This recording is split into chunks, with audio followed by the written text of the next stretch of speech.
Hello, everyone. Welcome to the Albarian where we play TTRPGs and have a hoot. Today, we're not playing a TTRPG, as you might be able to tell. No, not today. It's more about the hoots. It's more about the hoots. That's because two of the players are gone.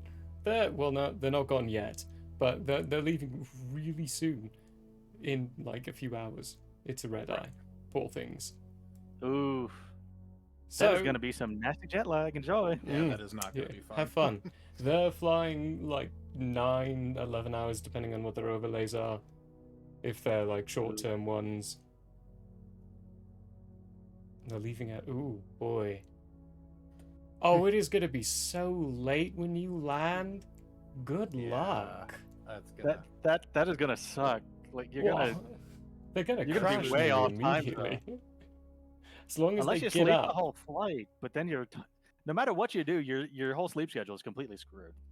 The Bella did Yeah. say they sleep well in planes, so... That's true. Actually, Good I luck, get Michael really Halifax. solid naps on planes. So. I no. Oh really? I always get stuck on those damn Oh. puddle jumpers, so it's always just me. It's crammed in there like a sardine can. Just in my own little personal cloud of humidity. I've flown every year of my life, and I cannot sleep on a plane still. Oh, I need to resubscribe. You jerk. Oh my gosh, seriously, come on, man. Thanks. What are you doing?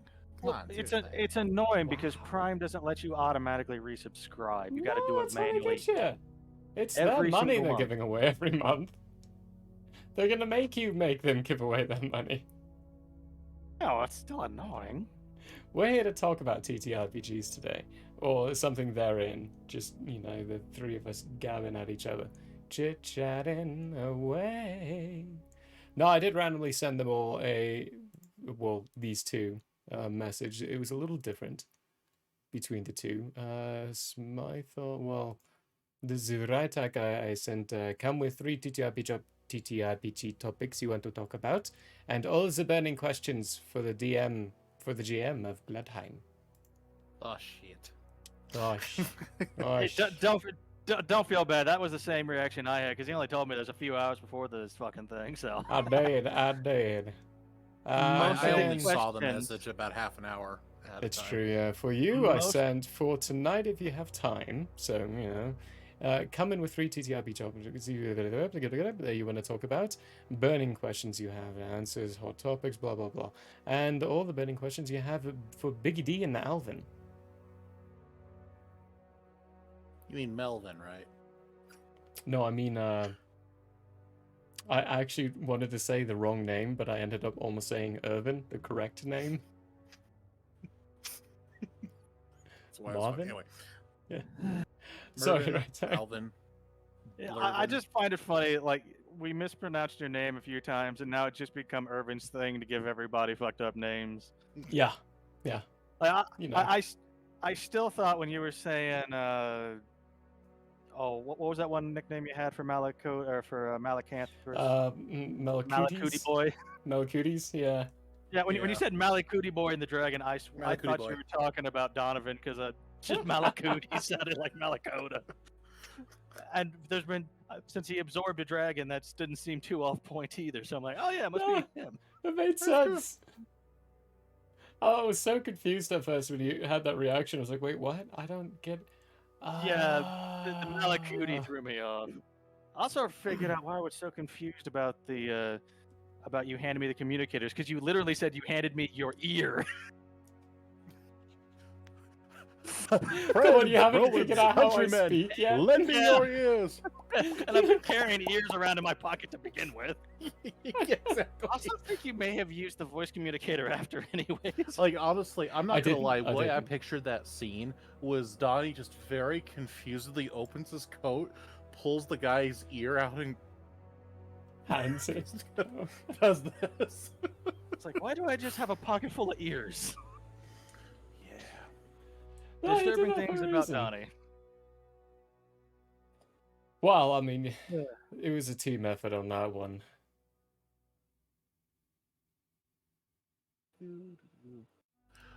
I do find it really, really funny that when I plugged in So every time Midjourney updates its algorithms, I will occasionally type an old prompt that I've already used in just to see. So that latest image that I sent you guys of Donnie is the original prompt I used back 3 versions ago. I think it's hilarious that Donnie turned into Keanu Reeves somehow. To me, Like to it's me, he looked a bit appropriate. more like a thinner version of Henry Cavill. A little bit, yeah. He's not as Keanu Reeves as a lot of other pictures, but somehow he got that face shape, and that is not from me. Yeah, which is funny because Donnie's supposed to be kind of an ugly fella. He's built kind of like a shit brick house. So Yeah, I just thought it was a kind of a cool image, so that's just why I shared it. oh, definitely. But I know it's a controversial topic, but I use it every week. it's a tool that is available to me as a DM to use. And Never frankly, as a for primary, but Not as a like primary. I'll never use but- it for character art or anything, but like a backdrop that people Right. barely even notice or look at to begin Yeah. with, just something to add a little Yeah. texture to I've the noticed background. it being used a lot in YouTube videos for when people are narrating things and they just need Yeah. images in the background to kind of fill in the narration. Yeah, And that's going to be big- more and more common. And I can tell you. It's not a bad use of it either. It's not. I want to support you artists. I just don't have $100 to drop on each of those images.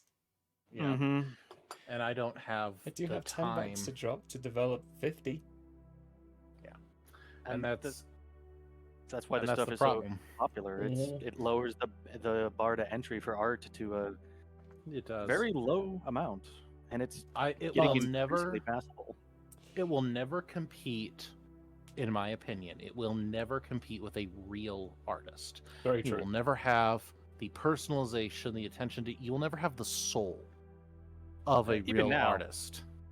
Everything But they're like- doing is basically just remixing other images that have already been created, and they're getting better at doing it. But it's not Well, I mean, necessarily like- creating these things out of nothing. Whole cloth. Yeah, well, I mean, and you like that picture I posted, it's a cool representation of Donnie.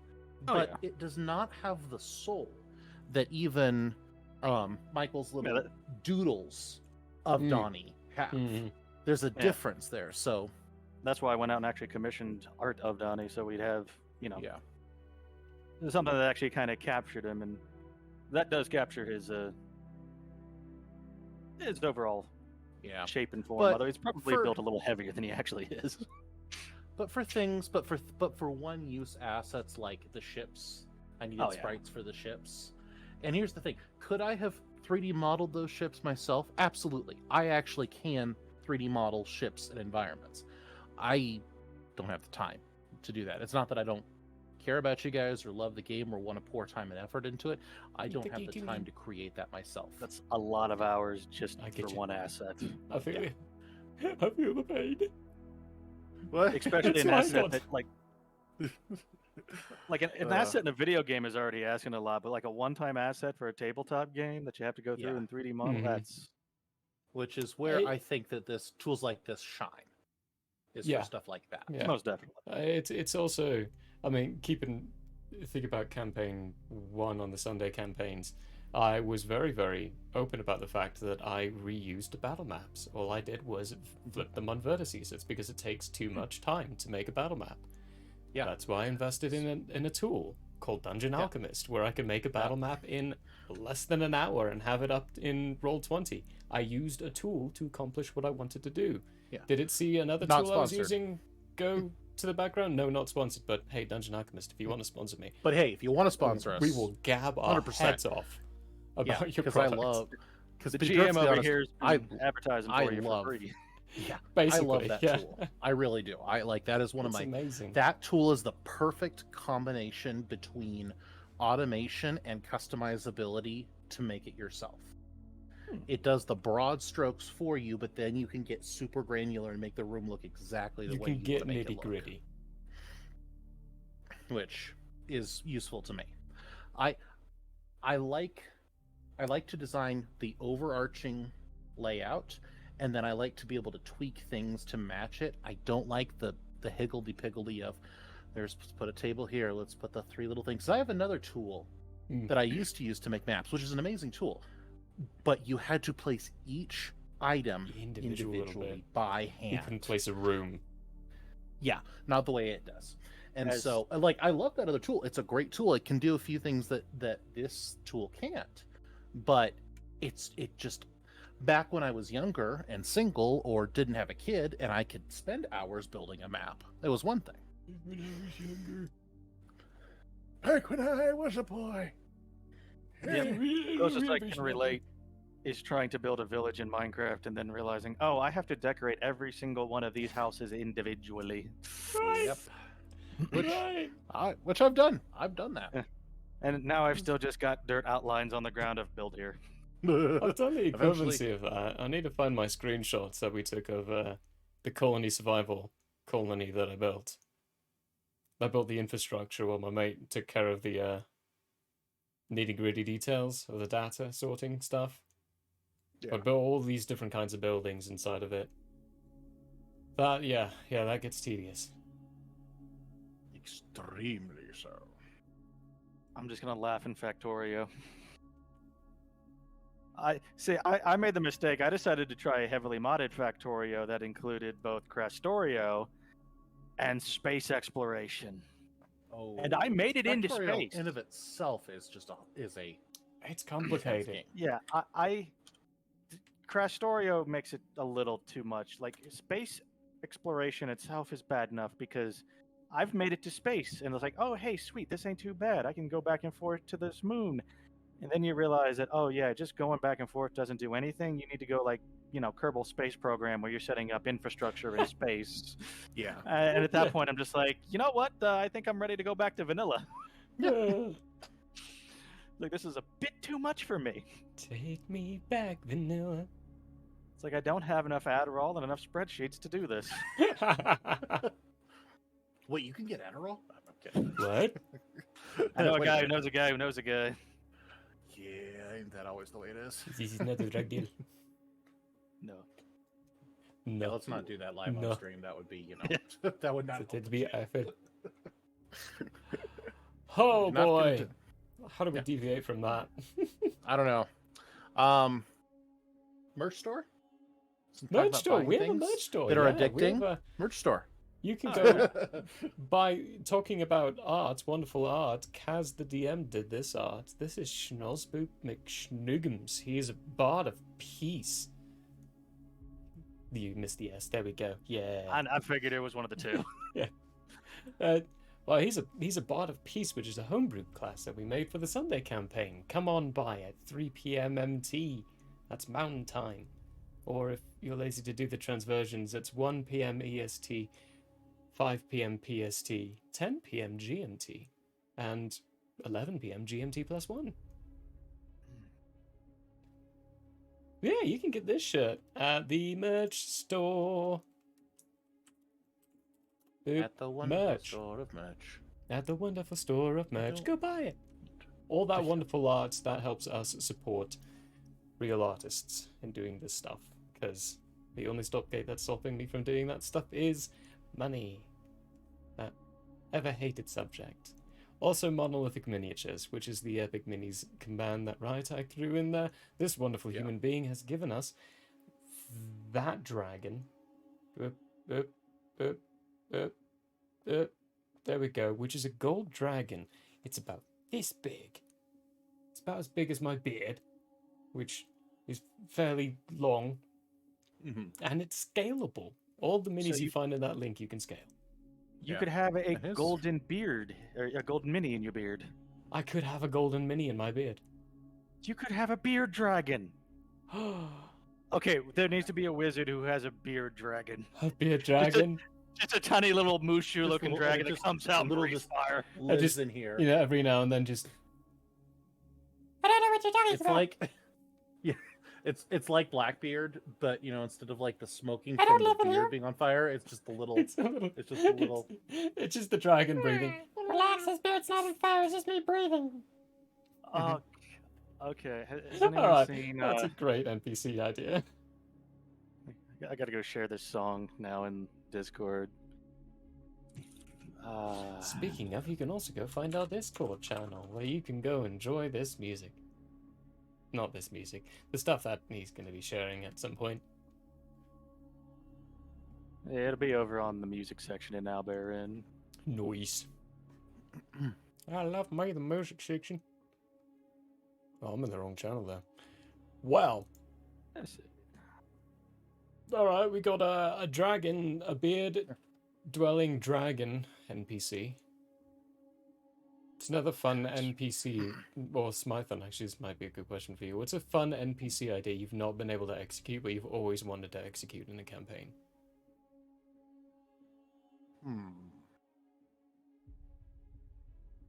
What in the heck is bogging down my computer so bad right now? I'm at 100% CPU. Ooh. Deem, what in the crap are you Oh, it's That's a good validating question. freaking Generation 0. Stop it. That's like a 60 Validating gigabyte info. game, so that's gonna take forever. It's gonna take a real long time. So There we go. I have always wanted to be able to successfully execute your stereotypical succubus / siren character that morphs over time into a genuinely loved and respected member of the team. I have been able to do the first part is easy. It's not hard to create that style of character. But what tends to happen is they become Fetish bait. the players get uncomfortable and it becomes a joke character at that point. And I have yet to be, and it's probably on me trying to portray that character. I've always wanted to have that turn into somebody that the party loves, respects, and relies on, and maybe have that creature's inner humanity slowly reveal itself throughout the course of the campaign. But it's such a hard road to walk that I haven't quite got the balance down right. I actually remember a story that did something like that with a succubus, an actual succubus from hell. Mm-hmm. But funny enough, it was in I forget what the name of the story was off the top of my head, but it was basically the end times, and the armies of hell decided to invade Earth, except it was a curb stomp battle on the side of humanity, and humans absolutely wiped out the entire demon army. Nice. Yeah, it turns out demons are no match for a cruise missile.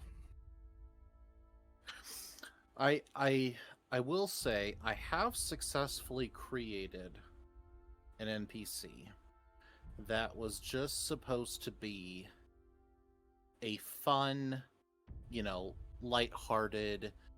It's a Deus Ex Machina character. It's a character that was there for me to adjust things midway through the story using the character's magical power if needed.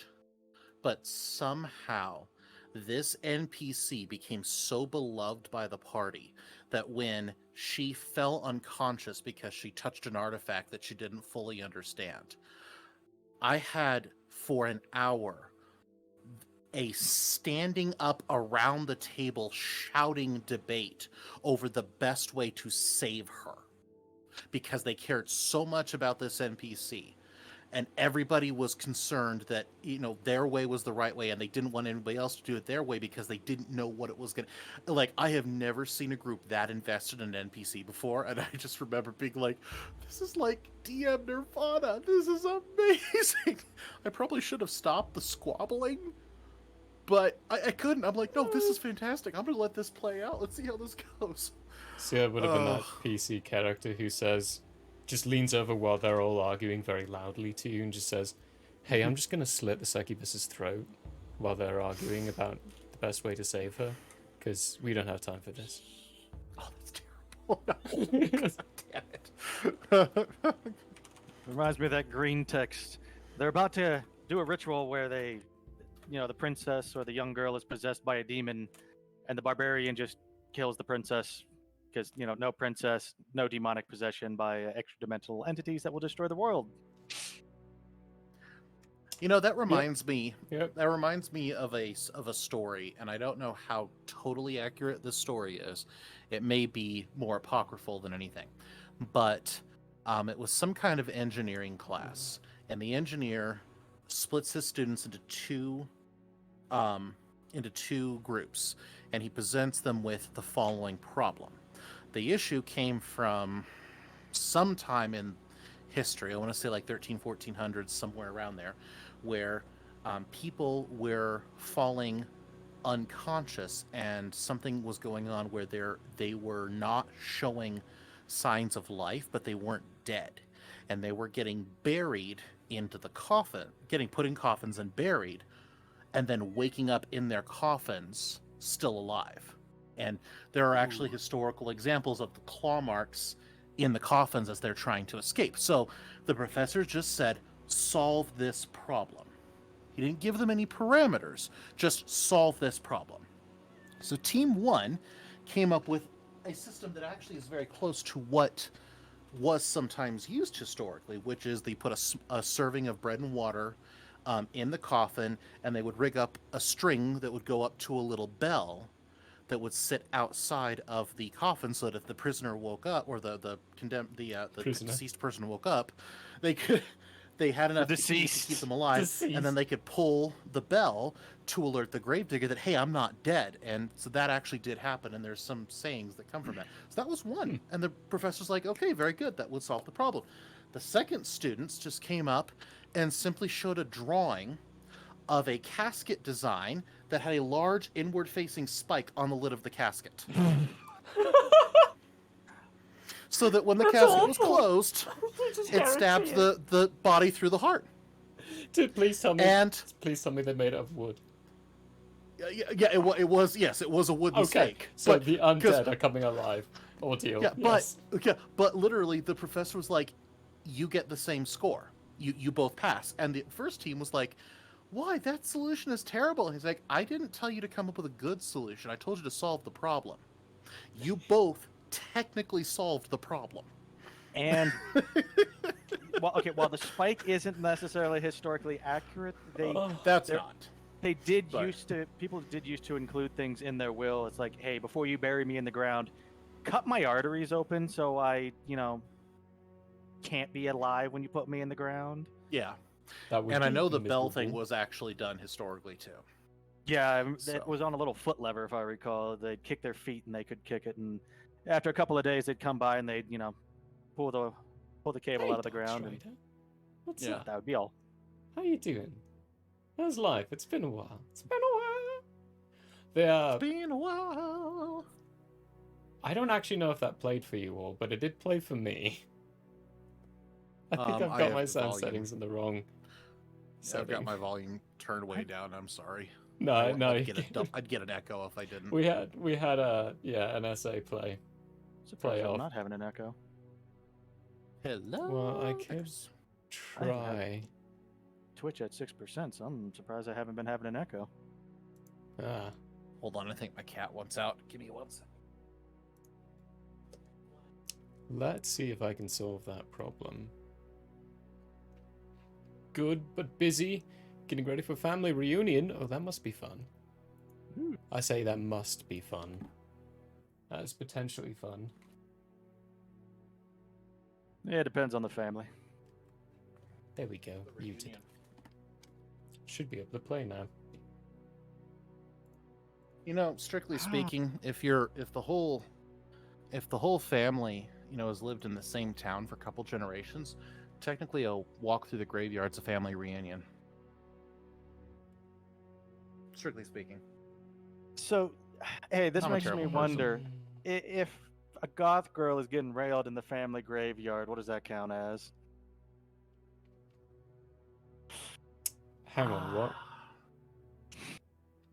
That sentence went in my head and immediately left. If the goth girl is getting railed in the family graveyard. That is, I can't come up with a polite way to word that. No, I just can't. Fun tangent. There used to be a class of prostitutes in ancient Rome that worked exclusively in graveyards. Huh. Yeah. Huh. My family's buried in a lot of graveyards. Well, I know I'm going to be added to another government list tonight when I Google Roman graveyard prostitutes, so... On somewhere in the That'll fields be in fun. France. If you What? do it on YouTube, you should be safe, because hopefully YouTube will be like, hey, this is history stuff. Don't worry. We know who you're talking about here. Oh, right, gosh. so Okay. All right, so I actually have a question for you guys. Oh, boy. Or both as DM and as a player. Mm-hmm, So how do you guys feel about characters that return from previous campaigns or characters that realm hop from other campaigns into the current one? And I mean more like, and less like player characters and more like NPCs. Mm.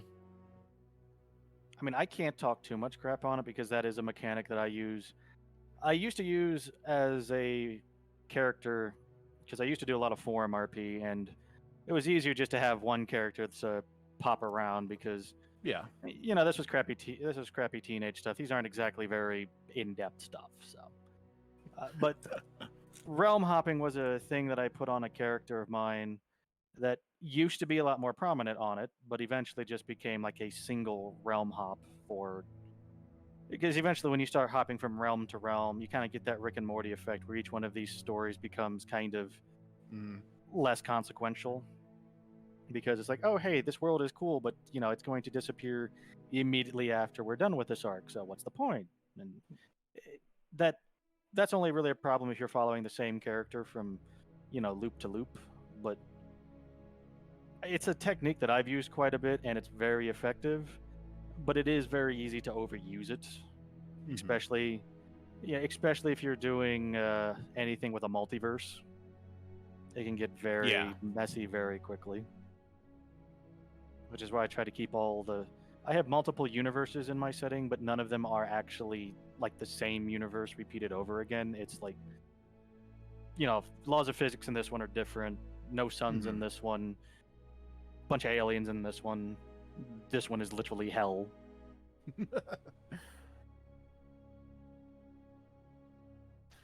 So, what do you think, Murray, or Innkeeper? The good old Zelda of 90 Studios and I have actually had lengthy conversations about this because Bella is a realm hopped character, brought in from a different campaign, and when you ask about realm hopping, there's really no right answer. Some people really enjoy it, some people really like it, and some people think it's trash. And I am part of the latter group of that. I don't do that. I don't like it. I think it revisits the same things over and over again, and what's new and what's fresh when you're revisiting something over and over and over and over again. I like keeping things fresh and new, but that goes into my own playstyle. For me, it doesn't serve me well. It doesn't do me well at all. I don't like it. Interesting. There's nothing good for it in me. Other people, though, great. If that helps you, I'm not going to trash it. I'm not going to try to. You'll hear me say it's trash, but that's from a person of my perspective and my view on things. If it's not for other people, it's fine. You can go ahead and use it, but I will never do that. I like experiencing something new and fresh every single time.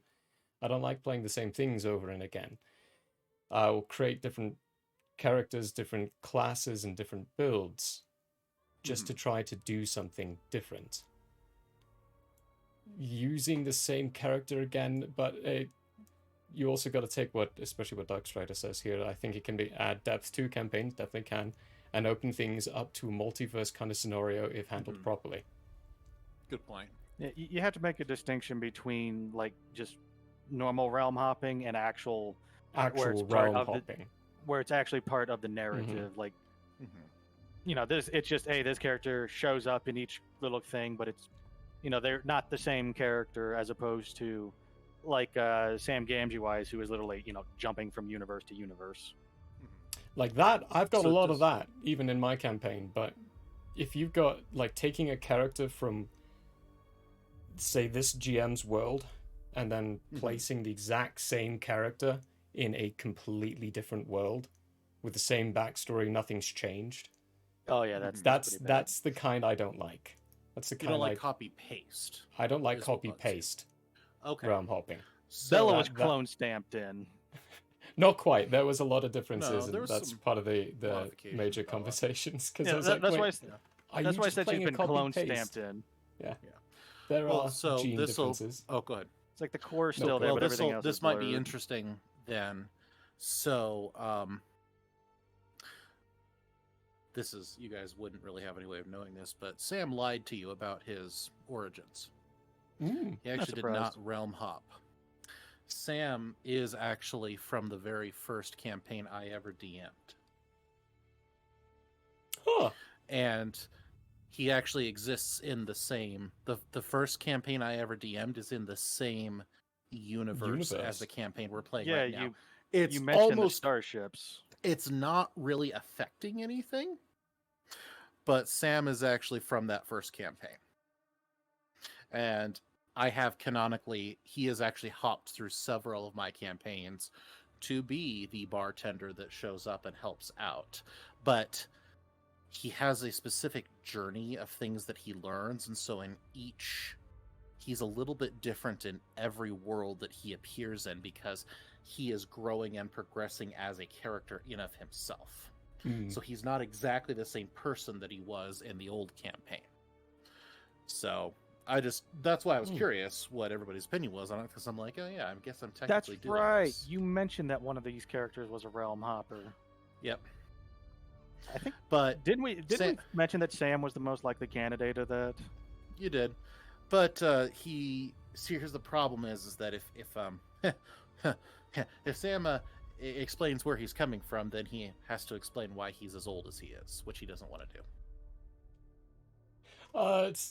See, that's Which I've given that's you not way a- too much information, but it's fun playing at this knowledge point, versus character everything's knowledge. everything's coming to a head at this point, so it doesn't really Yeah. matter all that much. That's the Yeah, That- I see, refer to that- this that's as the not end a- of disc 1. which is a good way of doing it. You got to flip to the other Yeah. side, yo. That's you've got that's not a copy paste, completely different campaign, but exact same character. That is you've got different campaign, same character, but keywords that you said in there were character growth in between. They're not the same person in between. They've changed because they themselves as a character have had life events that have led them to grow and change to be someone Correct. technically different. Yes. No, it's the Sam is a very unique character. And what's also even more interesting is Sam is technically the grandson of the first D&D character I ever created and played. So it's been I have some interesting connections amongst everybody. I try to keep them very vague. You don't have to have known anything about the other worlds to interact with them, but up in my head there's an interconnected universe with a lot of these characters that not everybody ever gets. A lot of people don't ever see the veil pulled back. Yeah. Yeah, unless they were playing in multiple campaigns of yours. So Well, and we're talking about Legacy campaigns character. of That's another term for them. legacy. Like they yeah. survived on through campaigns. and Good. and when production. we're also talking about, I mean, over. Hold on, how old was I when I played in that campaign? 18. That character, not ow. Sam, but Sam's grandfather, my very first character, is nearly 20 years old. My first game is nearly 20 years ago. That Do the math, everyone, and you have his began. age. What? Do the math, everyone, and you have his age. Yeah. Oh no. That won't help you. Cats are old as hell. To handle. Yes. So Dark Strider is correct. Yes, a legacy character would be another way to put that. And again, it's what it does for me as a DM is it gives me a background and a voice to use. That's one of the things I'm still working on. I'm a decent voice actor. What I struggle with is rapidly switching between characters on the fly and ad-libbing all of them. All right. I can memorize a back and forth dialogue, but ad-libbing it back and forth is still a challenge. We'll have to see if we can ever get you at the same table as Ethan. Because if you're at the same table as Ethan, Mhm. You will learn how to do that so freaking quickly. It's like one of his major number one goals. Whenever he has a bunch of named NPCs around, he does his Uh-huh. best to get me to argue with myself in between NPCs. Is that why you did that to me? Yes. We managed to do I that have to pretty make well the someone other else day. feel the pain. Pain. It's okay. No, it's a good stretching exercise for me. It is. It's a great stretching exercise. And Really Ethan puts really into stretches it. It really puts into perspective that those voice actors, like Justin Roiland, who can switch back and forth arguing with Yo. himself so Mhm. smoothly, Yeah. it's like that is really Inspirational. exceptionally good. Mhm. Like you I don't can realize do it that until if you it's try a it yourself. memorized chunk. I can memorize a script and jump back and forth, no problem. But it has to be memorized and practiced. On the Improving fly it though, is the holy. hard part. I love him. And this is I not- love doing it now. Yeah, a lot of It's this is all so much improv fun. because It is a fun everything challenge. everything I ever planned for ends up getting kind of going differently. So I'm like, you know what? We're just gonna improv everything except maybe names. So I don't have to pull a Bob out of somebody's butt. What? Wait, you mean that every single detail of the campaign wasn't planned out the way that Bloodheim is? Because of I course totally not. knew exactly what was going to happen and had all possibilities totally planned for. Oh, see, if for me, it's just like I put in like a general like, okay, this is kind of what I think the character is gonna end up doing at some point, and then it's completely different. It's like, like That's called- you probably remember when Valish first showed up. I'm like, oh shit. I'm like, I am improving and pulling this out of my butt. I was not expecting this today. I'm like, okay, wait a minute. I What do I will- do? What do I See do? Uh-huh. This is my planning. This is maybe 20% of what will happen in what could be anywhere between 1 and 4 sessions. Okay. That's totally That's different it. way than I do it, but that's kind of cool to see though. It's like Huh. little side quests. You know, Interesting. pre-plan a couple of side quests that you can improv easily. Then if you get stuck in a situation, then just randomly throw them in that. But no, when you're a GM or DM director, whatever you want to call it, we call them Mhm. lore keepers here. If you're a lore keeper, you can only really plan like 20%. The best thing you can do is be Yeah. familiar with your world. There was a lot more planning that went into Bloodheim than goes into most of the campaigns that I've run. But that was partially because one, it was live and televised broadcast, and two, because of the layers of deception built into the world, I had to have more of it planned out. But in general, usually I use what I think I got this from one of the people that actually taught me to play D&D. I use a similar system that we call plot hooks. So, we know the beginning. The party meets at the tavern. We know the end. The party faces down against the Dark Lord atop the ancient Tower of Destiny while simultaneously defeating the 3 ancient dragons. And then we know that somewhere along the way, they need to find the princess, they need to encounter the Dark Lord once, they need to learn the lore about the Destiny Tower, and they need to learn about the dragons, and maybe they're going to help this NPC or this NPC. How they get to those plot points, though, is kind of up to them.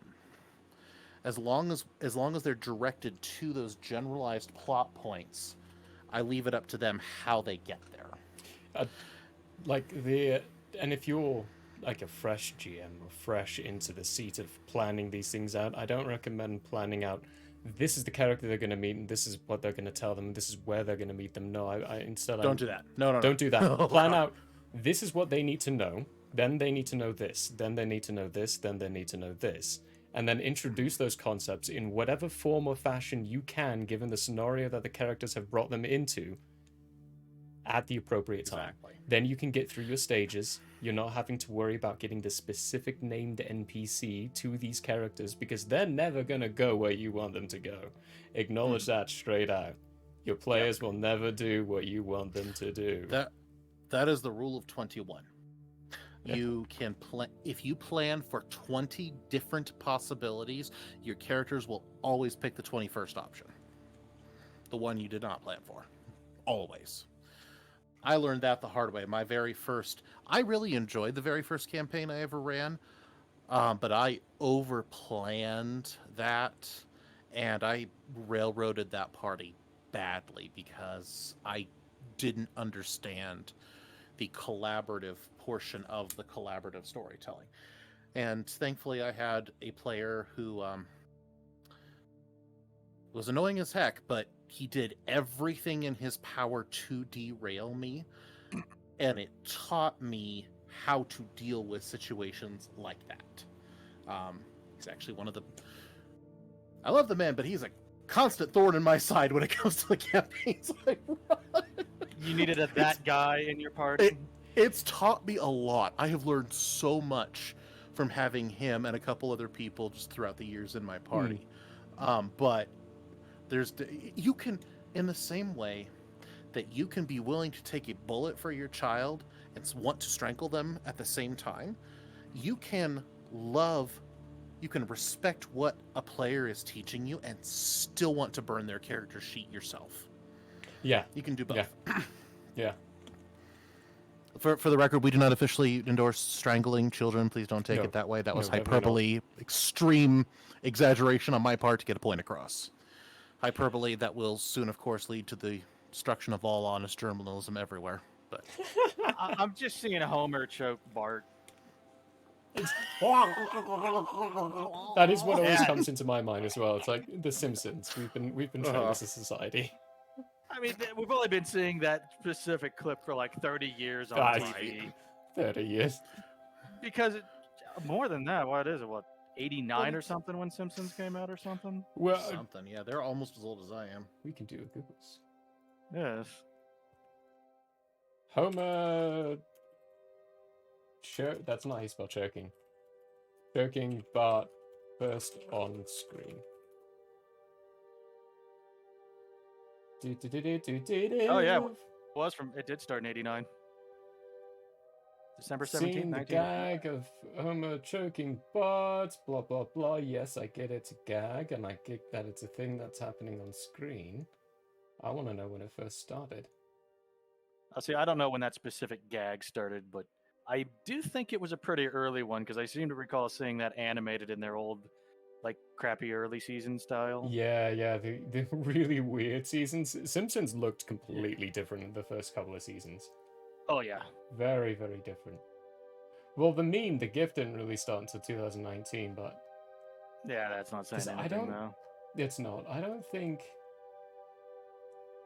Oh.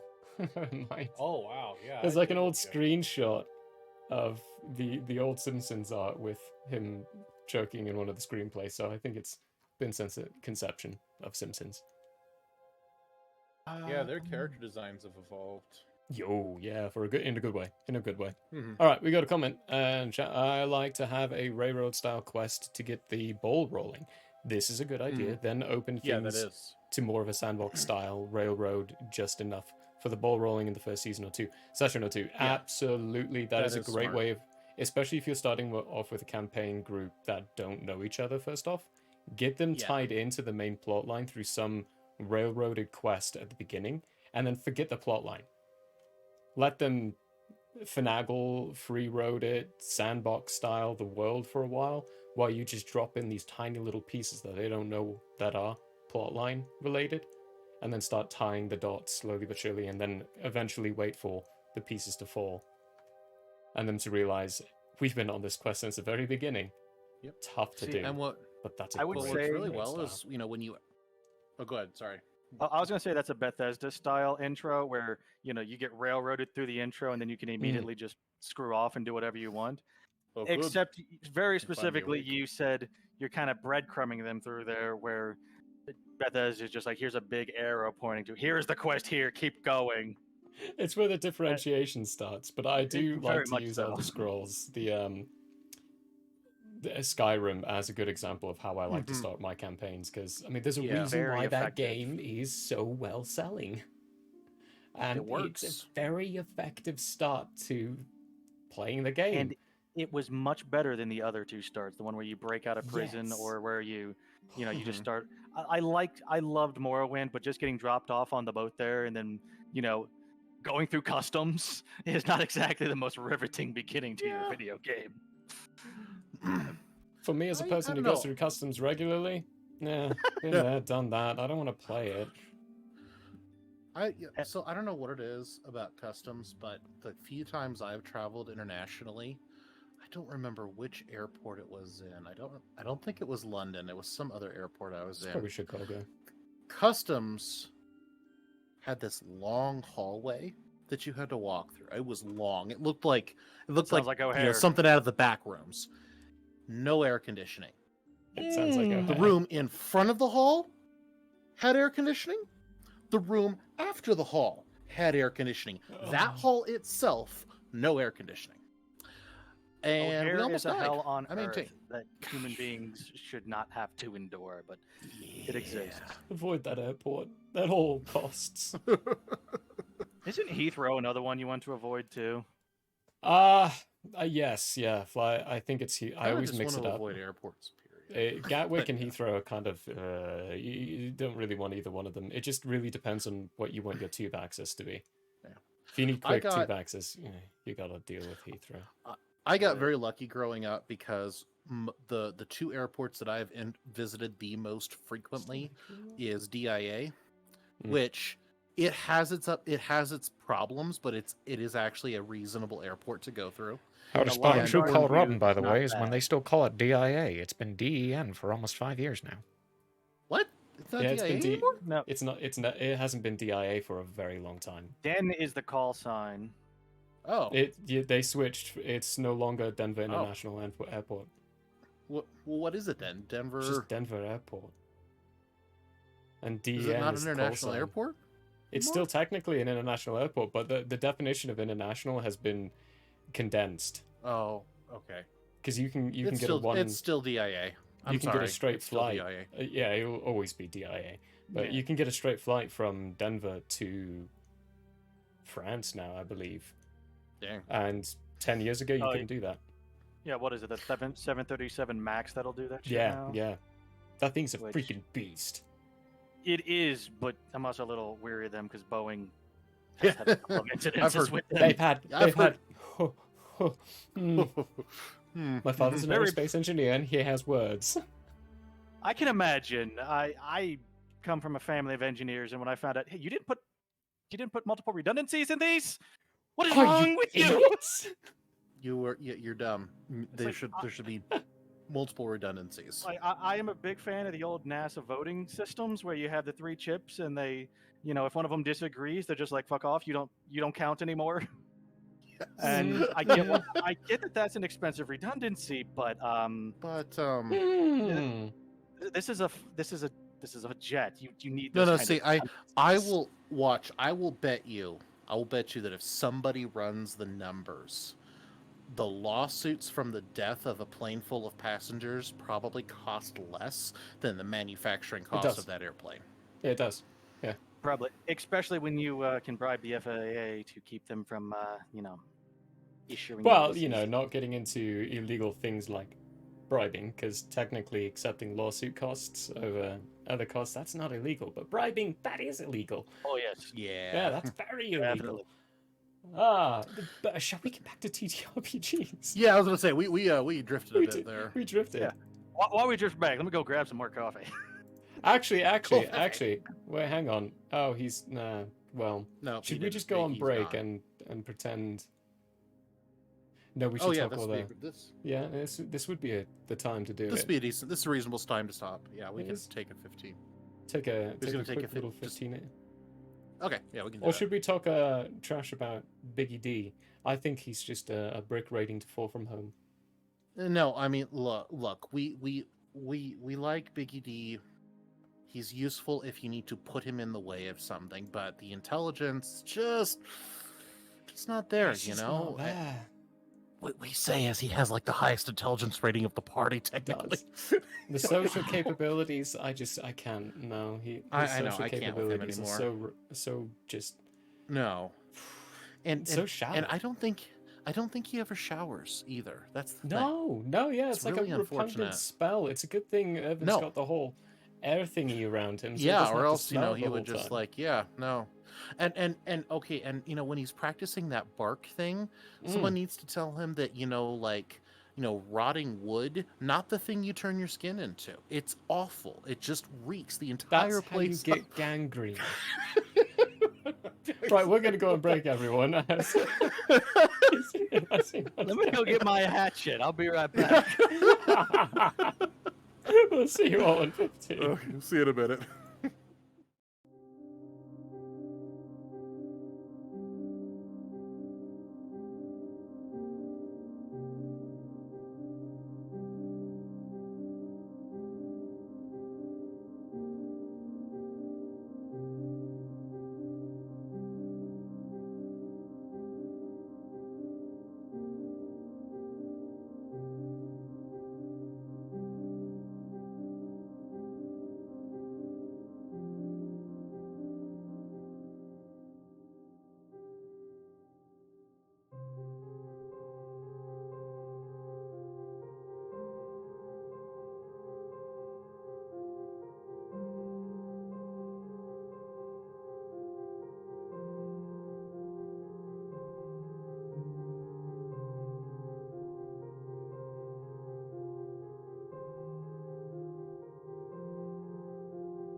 Hello there. As a guest of the Owlbear Inn, you obviously have taste. Now, as a person of taste, have you ever thought to yourself, I need to watch an artist who also has taste, with a sense of classiness and intelligence, heightened by sitting in a leather armchair before a fireplace with shelves of books behind? Neither have I. Anyways, I happen to have an art channel called Michael How Arts here on Twitch if you want to check it out. There's drawing, chatting, and sometimes gaming. If you enjoy fantastic characters and comics, or just having someone to hang out with while doing art, you should give Michael How Arts a look-see. That's twitch.tv/Michael How Arts. And if you visit, maybe, just maybe, you'll occasionally have that artist sitting in front of a fireplace to give you a +1 for the richness and culture of your Twitch experience. Though I wouldn't count on that. But please, do stop on by. Thanks for your time, and have a wonderful day. I'm Michael Howe, and I approve this message. Oh, you don't believe me? Well, I did this, and this, and this, and this, and this, and this, and this, and this, and this, and this, and this, and this, and this. Hello, everybody. Fine All store. campaign, all I wanted was to pass wisdom saving throws, and I never do. Even with advantage? I have advantage. I have plus. All my feats almost have all been going into that direction. No. Oh, that's awesome. Consent is always important. Agreed. Who next? Why am I so bad at this game? Jeez. Might be genetics. Attack first. Think never. Hey, folks. Hello. You feel a definite pulse of magical energy as you shake his hand. You just made a deal with the devil. Yeah. Oh, damn. Roll a will save. There's more up there? We have to... I fucking hate this level. We could have been playing Valheim. Dog, dog, dog. Save me, save me. Where are you? Get in front of me. Get in front of me. Get in front of me. I'm coming. I was marking the cave. Dogs. Santa. Ah! Get the dog. Help. Hello, folks. There. Apparently, I can't remember your name at all. Who's Ingrid? You. You. Me? Irving. Oh. Yes, because I can't forget. Wow. Why am I having such a hard freaking time with names today? You called me Murphy twice before Yeah. we even started. Shut up, Melvin. I'm working here.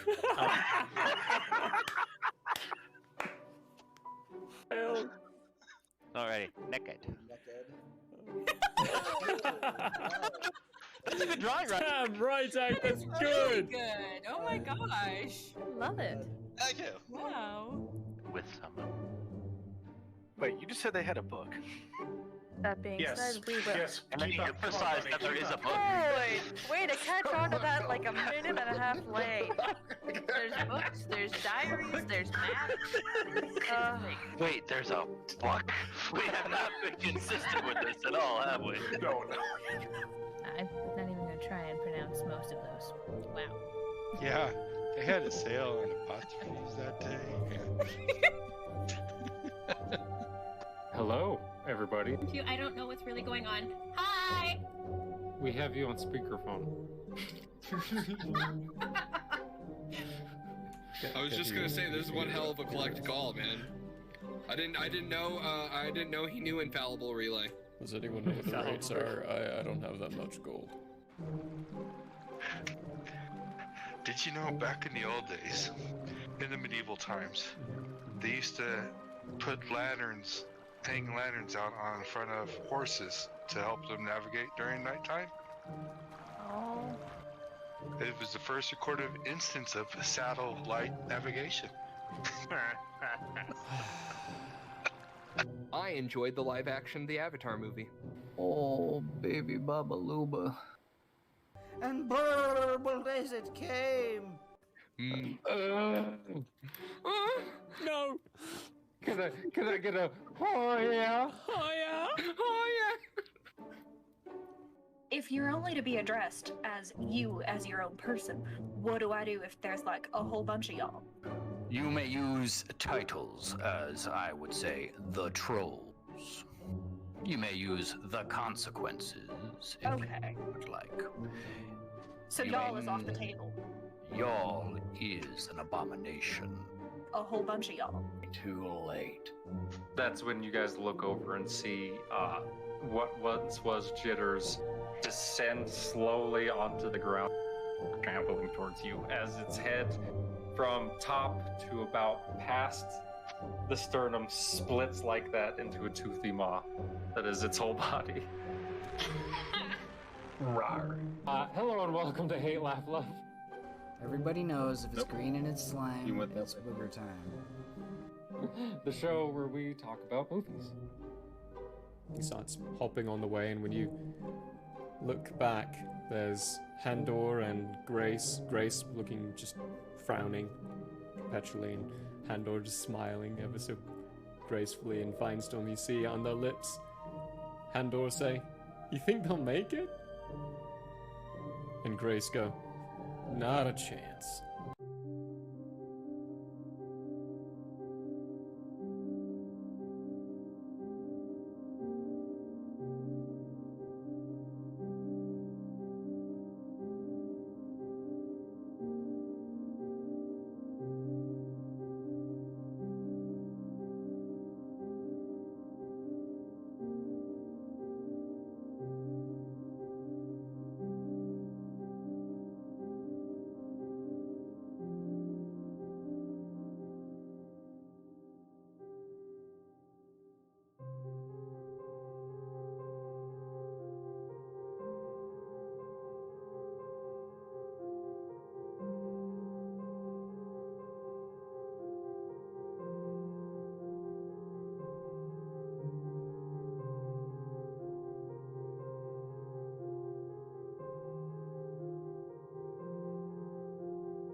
Yeah, and so that's why if you want a good waxing, don't use the peppermint oil infused stuff because it's already going to hurt anyway. You don't want it to burn at the same time. Yeah, but what if we kind of like that linger? Well, just go use the antiseptic spray on your butthole. It has the same effect. Skip the antiseptic spray. Okay. Yeah, no, just use. No, just put don't some skip it. aftershave on. It'll make everything burn. Oh, it'll make it. Oh, so basically take isopropyl and pour it on my bottle after getting it. There you go. Yeah, that'll do it. You don't even have to get isopropyl. Just get the lidocaine spray. Just use hydrogen peroxide then before you get the bleaching effect too. Oh, hey, we're back. The worst part is I'm not actually kidding about the or the antiseptic spray. The antiseptic spray actually will burn if you spray it into tender places. Yes, Yeah, it will. does. Mhm. It sucks. It's a lot of nerves exposed right there. Just don't use. We're not going to go into why I know. Oh no! Right, someone Yeah, give we us a TTRPG related topic. Okay, hold on. Where's my document? There's a lot of TTRPGs behind me. That's a topic. Oh, here we go. See, here's my only As problem. a I don't DM, actually play many TTRPGs. This is still Fresh and new. Oh, you can guide us then. yeah, because As you a forget D- I only started this a year ago. That's true. Yeah. Oh, Minus one game at Gen Con way back in like 2009 or something. And that was a World of Darkness one shot where I played a soldier with a machine gun who shot up a motel. Smython, can you hold on to your Yes. question? Yeah, go ahead. Yeah. Yeah? Great. Then Yeah. I've got a question for you, Rytak. Sure. This Alright, there we being your first major experience, how's it been? How's it lived up Not- to your expectations Oh, and what you shoot. thought it would be? Not too crap. bad. Not too bad. All right. I didn't. Although I didn't I know I was popping cherries. I'm sorry. Although I did build an absolute beast of combat, and he's only gotten scratched by like one character, and that was a really Yeah, I powerful am not a character. combat heavy DM most of the time. It's like I rolled being Pathfinder because we ran through Derek's campaign for the test run. That was basically just a straight dungeon crawl of kobold territory, so it was all crunchiness. So I built a character to deal with crunchy combat, but it's like Irvin just blows everything up the first round of combat. That was not my intention. I focused more. So even though I only gave Smython literally just a page of backstory and just a block text of, hey, this is his history. These are the gaps. Do with it what you want. This is what he thinks who he is, basically. Just bare bones minimum. I put more thought into the backstory than I did to the character build. That's just how the Kineticist class plays out. It's nuts. Yeah. For me, I had to put a lot of thought into it because I wanted to do something that wasn't necessarily normal in the mechanics, but that you could do through some various applications of different feats. Oh yeah, So- no, I get so I'm that. like, how can I be a tank as a barbarian but still use a spear, which I don't use at the moment, but give me a couple of levels and yeah, then I can use my spear. I need one more level of fighter is all I need because the feat to do that is level 3 for my archetype. Archetype. You do it in a fun way, though. I mean, Donnie has a bunch of archetypes on him, so Donnie is a very unique individual. It's a very unique character. Yeah, I actually think everybody is. I think everybody's characters are relatively unique. I built Like, Donnie from even- the mechanics up, so I'm like, how can I justify somebody doing this in this setting, and being the character that I want in a vaguely steampunk setting, which Amnesia. Yeah. Which I guess who ran with that?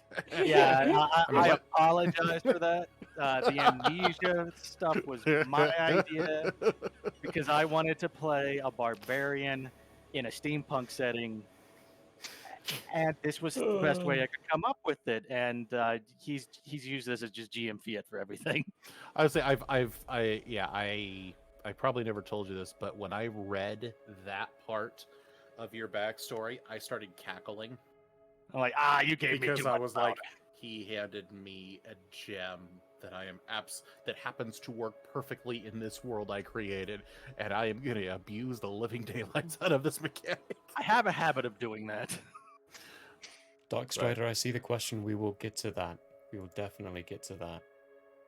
No, but it's been a sorry to randomly interrupt on that. Good experience so far.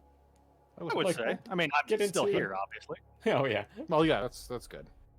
Which we're great. Well, and I'm sorry you did not get a stereotypical D&D campaign your first. This is not a normal D&D campaign by any stretch of the imagination. No, because it's Pathfinder. Oh yeah.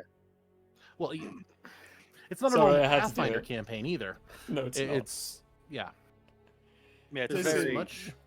It is very a story-based tabletop game at the moment. I'd say. And in hindsight, no, Pathfinder was not the right system to use, but it was the only thing I had enough knowledge to even try. Hey, it's working. And Also, I don't dislike Pathfinder at all. It has some clunky parts in it that, like, it's the kind of thing that really needs like just a flow chart for certain things, and the lack of a flow chart is kind of a pain because it hurts.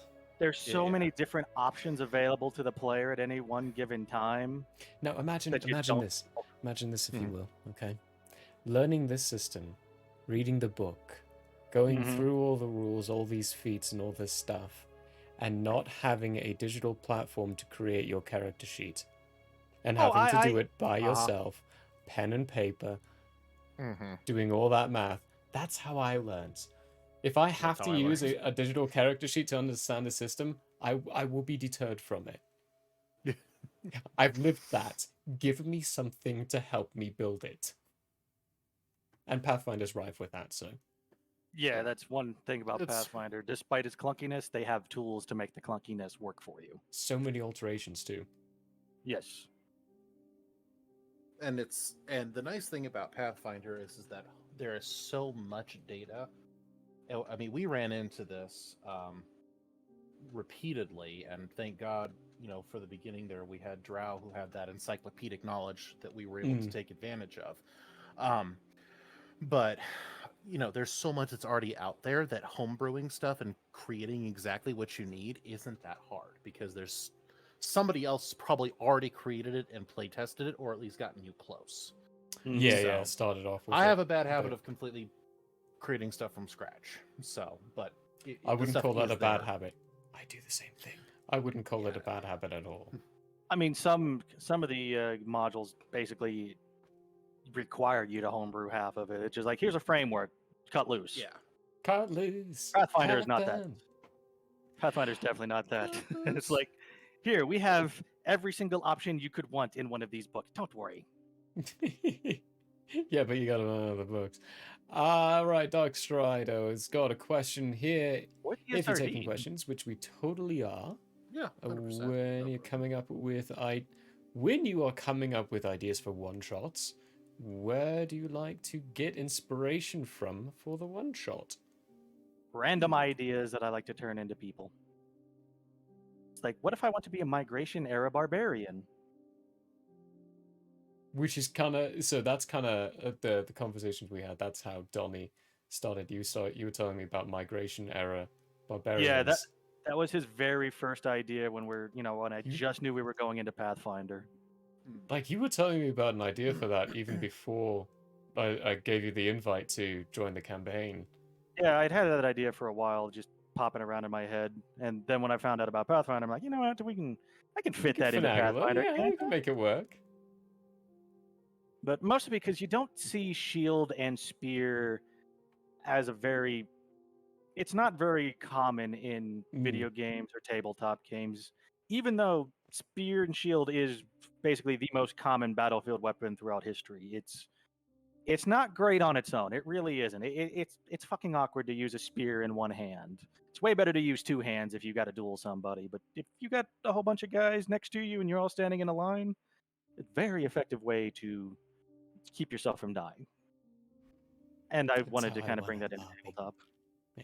Yeah. It's a cool build. I love seeing different ways of people taking things that you don't commonly seeing and implementing them. Like when you have limited experience, but Smython as well. Have you ever seen someone actually use a mace? Like in real life? No, like in any Or in TTRPG a- system you've played. The only game that I know that encourages you to use maces and other weapons is Mountain Blade, because they have different weapon damages on there. So Is that a blunt weapons- TTRPG? It's not. It's a video game. I think I played in a campaign that had a Warforged that used a mace, but I don't remember very much about it. Of course, Pathfinder does have different weapon type or But weapon damage aside types. from that, I can't think of one. It's because you go to the same stuff. I mean, the best way would be kind of the Pathfinder way of making specific kind of items that do that have different effects to them as well, like a mace that does piercing versus a mace that does bludgeoning more than anything. But then you're just talking about a differentiation of the different weapon type itself. Yeah, it's But flange effectively, mace, like normal mace. yeah, very different. That's kind of deviating a little bit though. Good answer, Rytek. I like that one. Well, you can with a flange one you can do piercing. Most of the time it's blunt. The like Mountain Blade actually does make a distinction between them, because blunt weapons will knock people out and usually not kill them in that game. So if you're doing a prisoner or a slaver playthrough, which is a very good way to start the game, you're very heavily encouraged to use blunt weapons like clubs instead of stabbing them with things. True, I can see that. Smython, your answer to Darkstrider's question. So I can't speak with any authority on this because I don't think I've ever run a one shot. Oh. Don't believe I ever have. Because the stories I create are too complex to fit into a one shot. I'm not saying that like a so you can't brush it down into a simple I've time never frame. successful run a one shot. Deal with this peasantry shit. This peasant one session. I can talk about inspirations for campaigns. I can't really speak with any authority on one shots though. I don't even know. Have you ever played a one shot? Okay, so you're a little limited on that. Yeah. I've only ever played in longer campaigns. Well, we'll have to fix that. We have a series of one shots that are coming up, and there's one that you would be interested maybe of partaking in. Isn't he already invited into the one? In one of them, no. Did you want to do the Cyberpunk Red one shot? I don't know about the Cyberpunk. August one. 29th. I wanted to do the SCP mini. Which we've sent out that now. And I need to look through that and read that and get back. Yeah, read that and make sure. Be in your DMs. Mm-hmm. But that's not a one shot. That's a mini series. The SCP one. I can answer that in two different ways. I can answer it as a player and as someone who's run one shots, because I've done many of both now. Thanks to the Alberin, yay! Oh, woo! So when creating a one shot as a DM, I listen to a lot of SCPs, and I will happily take an SCP and create a one shot from it.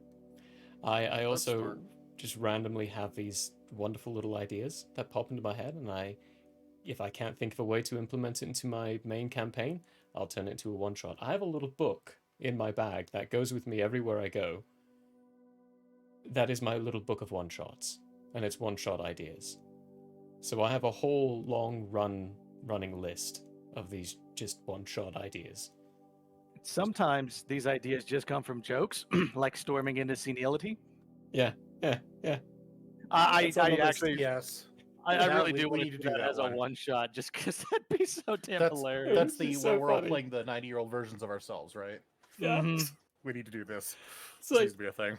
We're all in a nursing home, and we're all trying not to go senile or forget to take our meds and just stroke out or something. I liked in the nursing home too, so this would be great. Roll to see if you remember your meds. there's different styles to one shots too. Like the one that I could genuinely any day put on a one-shot in this game system is everyone is John. It's a system designed to literally be a one-shot. The rules fit on a page. It's so simple, it's so easy, and it is hilarious. We had a great time with the... We did a one-shot with Geekier Knights and Zelda Elf and Michael. Krug one? Krug, the one where everyone's playing the same character and you have split personalities. Yeah. Everyone, we called it Everyone is Craig. Craig, that's what it was. Channel, Yeah, it was Craig spelled like Kreg, right? Mm-hmm. I played in a game that was supposed to be a one-shot. Oh, and then it stretched out to 3 sessions. But yes, there's another one-page system called Lasers and Feelings, and that's a fun one-page, easy-to-use system. Sorry, I didn't mean to interrupt. No, you're good. There's also I did a Breakfast Club one-shot. I mean, take some of your beloved pop culture and turn that into a one-shot, because that's easy to do. You can take a film and easily do a 4-hour session with that. As far as the characters go, I pick a favorite pop culture character and I have fun with it. Manolo, my paladin, he was a paladin of Kermit the Frog. I played a character. I remember that one. His name was Jin, and his last name was Breadman. His middle name was Jer. He was Ginger Breadman. And every time we got into combat, he always said, "You can't catch me," and ran away. And it took them almost the entire session to figure out what I was doing. The last one I did was Zelda one shot that they ran. I was what's his name? The snowman in Frozen. Oh, snowman. Oh, Olaf. I was Olaf. Nice. That's amazing. I played Olaf. I just pick a pop culture character and I build it in whatever system I'm playing. It's fun. By the way, if you ever do another Zelda one-shot, I want to play. Because I think it'd be fun. I'm pretty sure we will be. I'll be bribing her to do another one for us. Ooh. Definitely bribing her. It's a one-shot, so have fun with it. I mean, that's the basic thing of it. Is come up with a gimmick, come up with something that'll make your table laugh. And if you can do that, then you're really going to help the cohesion of the table. That's one of the things I'm still trying to come up with for our Cyberpunk one-shot, because I have a general idea of what kind of character I want to play, roughly, but I'm like, this is basically just my character from 2077. How can I make this fun? Other than just playing, a borderline cyber psycho, which... See, I am so unfamiliar with the world setting of it, and I'm currently in the mad process of trying to organize all the SCP stuff and the miniseries. So I straight just went to Vaughn and said, "Hey, make me character, give me his backstory, tell me his name, and I'll be him." And he said, "Okay." If you do want to somewhat familiarize yourself, the Edge Runners anime is a pretty decent way to get to it. It's set 57 years. Yeah, it's set 57 years afterwards, but it's cyberpunk. It doesn't necessarily change much over 50 years, other than Night City looks a hell of a lot better after 50 years. Yeah. I'm still going to be going through the system and familiarizing myself and making sure that I actually I'm playing a character I want to play. But I'm letting him do some heavy lifting because he knows that system like the back of his hand. Well, not the system. He knows the world like the back of his hand. And I cannot get up to his vocabulary on it. Yeah, it's near as quickly. So Cyberpunk, that particular setting in particular, is quite involved with some of its technical aspects. Since it's been, he's been developing this thing since like the 80s, I think. I think the first version of this tabletop was like 87 or something. Yeah, it's been out for a while. Yeah. It took me a while to find it not in a German form. That's funny because they're not a German company. Yeah, I just was always finding it in German for some reason. To be fair, I can completely see why Germans would love Cyberpunk. They're very fitting for them. But yeah, that one shot's happening August 29th this year. The end of this month. Oh, I need to... The 5th Tuesday of this month. I also have two two systems I need to familiarize myself with, since I need to get familiar with both the SCP system and the Cyberpunk system, since both are new. Explain it. We're going to be going over, as a player and as a director of the system, I'm the director of it, I will be this month taking all the players through the system and talking about it and getting them a little bit more familiar with how it plays out. We'll also be building the characters. Then next month, we'll all be joining in for some Group 0 sessions where we can actually play through the system, take that knowledge we started building, kind of build a better foundation so that when we go into the miniseries, we're not looking at a book 50% of the time going, what are we supposed to do? Yeah, that's exactly why we did the learning campaign with Derek for Pathfinder, so we wouldn't be doing that on stream. Which is why everything we did was so crunchy. It's just a crunchy system too. Well, the only bad thing is I promptly forgot half of it because during the I accidentally flubbed so much during that fight in the village. I just, for some reason, I forgot that Pathfinder has a difference between the way the attacks work. You either get one attack or your full action attack, and my brain just like, oh no, don't worry, you get 2 attacks for some reason. The excuse I use is that I was hasted the whole time by Bella. There you go. It's a good excuse. And also very angry. Yeah. Have you got this system yet? No, it's on my list. I need to get a hold of it. That was the system you told me that I needed to look at, right? Okay. We basically play this system, but with more numbers involved. I mean, to a degree. We use the D20 stuff from Pathfinder, which this is a D6 system technically. And I've never liked D6 systems. I like using all the dice, but yeah, you can finagle it. We can also just keep doing what we're doing because we've already finagled something that works. And honestly, it seems like we're getting pretty well through the story as is. So if we change over, it's like, yeah, we're already to the point where all the mobs are gone. We're making it work the way we have it. We're using a I like to call it a hybridized, but we're using a bastardized version of Pathfinder at this point, essentially. But it's working. We made it our own. Let's be honest. Every tabletop game out there is just a bastardized version of an older tabletop game. Yes, and they're all meant to be that way. Every single system I've read has openly stated by the authors of the book, if any of these rules don't fit your fun, get rid of it and fit your fun in instead. Every system says that. I got a fun I can fit in you. I got some fun I can fit inside. Oh yeah, there's some fun. They all say that, so it's like, if you don't like something in a system, talk to your table, rethink it, create your own rule. The authors encourage it. What I do find funny is if you go back, there's a significant overlap. Well, a more significant overlap between wargaming and tabletop gaming, more RPG gaming, since what was it? Old Chainmail by Gygax was basically just a war game, and then his refined version of that was what we know as D&D. Yeah. And those war games actually go back like hundreds of years, since in Europe they simulate war battles and all of that good jazz on there. Good fun stuff. All right, I got a good one. Good question.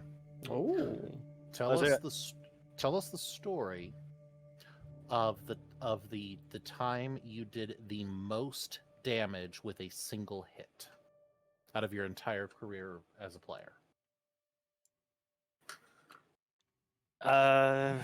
That's actually easy to answer. When Donnie critted on Napoli Negretti. That's right. Bastard. I was the only. I find it funny that Donnie has a habit of damaging things that nobody else can damage. Even supposed if it's not, to be damaged. Even if it's not for very much. This idiot's not gonna. Son of a bitch. And then you hear Donnie screaming, "If it bleeds, we can kill it." Kill it. Yeah, pretty. I think that's just Johnny's motto at this point. If it bleeds, we can kill it. Yeah, he doesn't do a lot of damage, but he will consistently do damage, and he has a lot to hit. So that's the perk of being a Dex Barbarian, is you just casually have allotted to hit.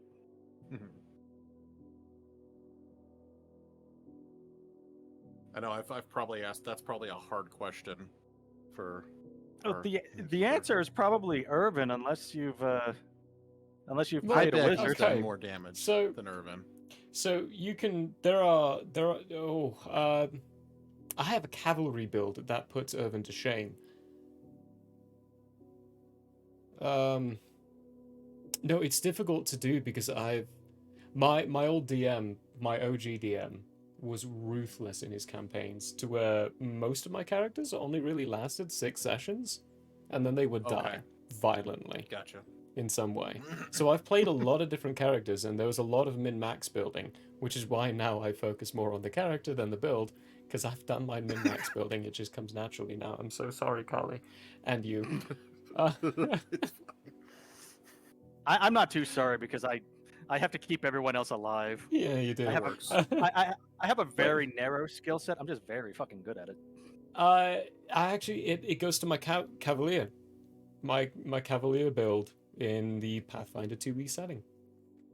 Not 2e, 1e. So the non-bastardized as well. So we played by the actual strict rules on that one. And he dealt, I think it was just shy of 200 damage. Damn. And the best thing is he ended about 60 feet away from the person so they couldn't retaliate. Nice. And that was his whole thing, because when you're charging as a cavalier, if you're using a lance, which he was, you automatically have a ×4 bonus. And if you're charging on a mount, through specific feats and breaking the build, you can get that to a ×8 bonus. And which point, you're rolling a crap ton of dice already, and then you're adding all that loveliness up and multiplying it by 8. So think of Irvin's 10d6 put to shame by this Cavalier build. Damn. Because it was at least 10d6. At least they're doing it accurately, because I've played Lancers and Mountain Blade. You just can, at high levels, you just one-shot enemy horses doing like 400 or 500 damage. And it's like, oh my god, this is terrifying. If the enemy horse isn't in full barding, he's going to die. There is a reason why the cavalry, the horse riding cavalry, was so terrifying even during gun ages. Oh yeah. You come in with a saber on horseback, people with muskets are terrified of you. Oh, yeah, especially if it's a thin line of people. Yeah, there's a reason why that thin red line of riflemen who didn't die immediately when they got charged by cavalry was so. I think it was during the Crimean War or something around that time period. But yeah, cavalry cutting down infantry kept happening right up until World War One. Even then, I think it still happened once or twice during World War II or World War One. I'm curious to what your answer to that question would be, Smython. So I got invited to join a game in progress from by an old friend and then some of his friends. This is the brief I was given for character creation. It said, we are playing in a high-level campaign where we are literally fighting pantheons of gods. If you can build something that even remotely keeps up with us, we will be impressed. Okay. What level am I starting at? You're a little lower level than the rest of us, so you're going to start at level 10. All right. What can I pull from? This is the key. You can pull from any D20 system book. Any. Book of Vile Darkness, here I come. Yep. Well, it was about no. For me, it was Monty Cook's adaptation of World of Darkness. Okay, because Monty Cook's mages are broken. So I went the whole 9 yards. I used Pathfinder's race creation tool to create my own race. I think I customized it to a spell blade that I then pulled World of Darkness D20's magic system into, and then worked out a deal with one of the other players who could create discounted magical items to get a series of magical items created. And so when I came up, I decided I was going to glass cannon. And so I basically what I could essentially 1 second. What I essentially was able to do was you can basically pour X number of D6 of damage into a single spell. So I built everything in this to give me the maximum amount of spell points, poured all of that spell points into a solid damage spell, and then I imbued that damage spell into my sword. And there was a way to ensure that I hit and that spell would fire upon a successful hit. I don't remember what the actual number was, but I rolled 386 d6 of damage in one swing.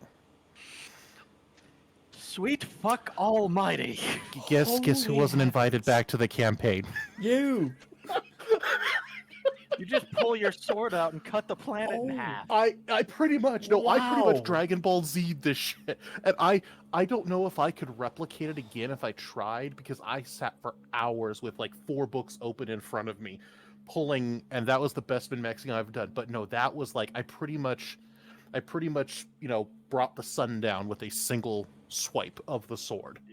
Good And- heavens. I only ever did that level of math once for a build, and that was in Ragnarok Online. Where it's just like I was trying to maximize my DPS as an assassin. I the did. funny thing, I don't remember what the actual damage level was, because it was the number of damage dice that was the impressive part. Yeah. As somebody who plays a D6 system, yeah, Ah, we're impressed when you have. I was like, impressed with myself. 8 dice. Like, 8 dice is a lot in like a Forbidden Lands campaign when you have. It is. Like our big character like Tomford, when he goes and takes a swing with his axe, it's like a dozen dice getting thrown. 360 dice, like that's a buffer overflow in a computer. Even if I rolled average, I would have done over 1,000 damage in a single strike of this sword. Yeah. Because it essentially, the sword was not the powerful thing, it was this ludicrously overpowered spell that I had, and I also fudged the system because he was not familiar. There are checks and balances in Worlds of Darkness that are supposed to stop you from doing that, but because he was not aware of the way the checks and balances worked, you cheated. there was him. nothing to stop me. Yeah. It was so what's supposed to happen is in that system, the more magic power you throw into a single spell, the more you're warping reality.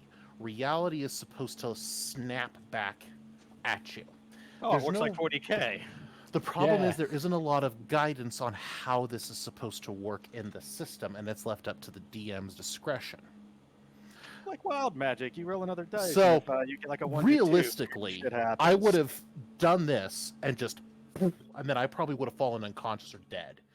And even if I didn't, I would have been useless after that single strike. I poured everything into that one strike, but I still did it. And I am proud of that moment. And at that moment, your DM Feels like realized, Irvin. you know what, I fucked up. Feels That like was- Irvin. it's like, I I'm still gonna- love I'm that just gonna go moment. Throw ahead and throw 4 burn in here, and save burn 2 of here, those do costs. this, Take and 2 then, of them, and then I'm gonna increase my damage to 12d6 and multiply that by 1.5 when I figure out what the final number is. Every Oh, look at that! time- 118 damage. Irvin is Every my time- second most. Irvin is rolling. I see, you know that meme where they have all the equations jumping up. Yeah. Every time I see Irvin going through his attack rolls, I just picture that over your webcam. It's accurate. I mean, that It is really what's going on is. in my head. It is. So the most technical damage I've ever seen was somewhere around 620 or so. And I say technical because it was healing. The problem, though, is we were in mass healing energy.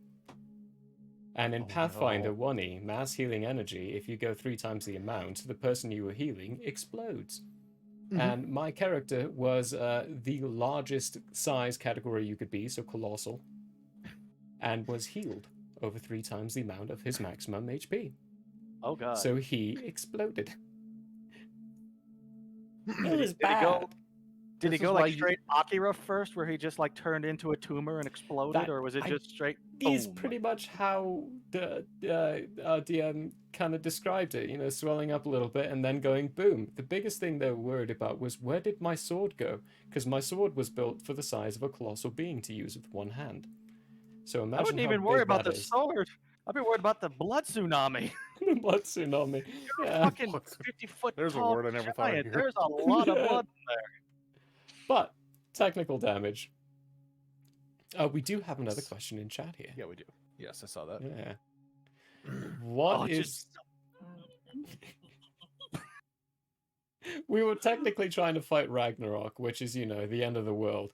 It was a stupid thing to do, but he was a grapple god, and I actually managed to slow Ragnarok down by grappling the thing that was doing it. Wow. Damn. Well, I had You 8 grabbed the giant arms. flaming guy with a sword. Yeah, the grapple modifier. You were saying, right, Tech, your grapple grapple modifiers. You know how that math works in Pathfinder 1e? Because we were using 1e during this. Yeah, roughly. I'm more familiar with trip, but roughly. My modifier was something like plus 64 when I got to my full size. And this was a legitimate build, except for the race, which was using the custom rules for Pathfinder 1e. Let me go check Hero Lab real quick, because I have I built Donnie up to level 20, so I'd have him planned out for the entire campaign. And the level 20 Donnie is an absolute monster. Like, he's already kind of a monster, right? He's a monster in hiding. Yeah, like... You the got a level more 20 scary monster right at the gate of the cave. People aren't being Yeah. able to enter in because this scary monster's keeping it at bay, but as soon as this one goes, you know what, fine, fuck it, you all just go through. There's gonna be a big old Donnie on the inside who's gonna eat them up in a more brutal way than Irvin ever would have. Oh, yeah. And then behind Well, Donnie is Bella, so they're cuckoo screwed, yo. We're talking like 45 AC, plus 27 fortitude save, plus 21 reflex save, and he still has plus 17 will saves. Jeez. As a Louise. barbarian. And let's That's insane. And there's Cell exploding as he blew up. and we're also talking, 250 plus HP, damage reduction. Oh, and let's see, where's his? We're only talking plus 42 trip though, although he's got 51 for combat maneuver defense. Oh, that's not bad. I'd say that's not bad. It's really good. Right. Really good. Shall we address this question in chat? Yes. Uh, Let me click somewhere else so I can actually see it. My trip defense is 64. Why? I couldn't even trip myself on a natural 20. Oh, goodness.